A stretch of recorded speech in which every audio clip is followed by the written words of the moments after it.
శ్రీకాకుళం జిల్లా రాజాంలో టీడీపీ అభ్యర్థి కొండ్రు మురళీమోహన్ ప్రచారంలో దూసుకుపోతున్నారు. రాజాం నగర పంచాయతీ పరిధిలోని పలు ప్రాంతాల్లో మురళి ప్రచారం నిర్వహించారు.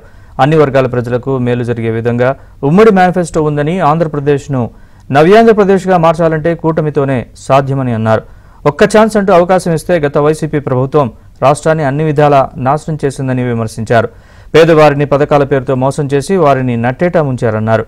రాష్ట్ర ప్రజలు మార్పు కోరుకుంటున్నారని స్పష్టంగా తెలుస్తుందన్నారు. ప్రజలు చాలా ఎక్కువగా ముందుకు రావడం జరుగుతుంది. అదేవిధంగా మా కార్యాలయాల్లో రోజు తెలుగుదేశం పార్టీలు చేరుతున్నారు, వలసలు వస్తున్నాయి. అలాగే మేము వీధుల్లో తిరిగినప్పుడు కూడా మహిళా సంఘాలు, అలాగే డోక్రా సంఘాలు, అదేవిధంగా మహిళా మనులు చాలా ఎక్కువ మంది మీ పార్టీలో చేరటం, చంద్రబాబు ముఖ్యమంత్రిగా చూడాలి, ఈ రాష్ట్రం అంతా నాశనం అయిపోయింది, ముఖ్యంగా మహిళా లోకానికి ఎనలేని ఇబ్బందులు పెట్టారు ఈ వైఎస్ఆర్ ప్రభుత్వం, ఖచ్చితంగా ఎన్డీఏ ప్రభుత్వం చంద్రబాబు ముఖ్యమంత్రిగా చూడాలి, అభివృద్ధి చూడాలి, మా పిల్లల భవిష్యత్తు కావాలి, రాష్ట్ర భవిష్యత్తు కావాలని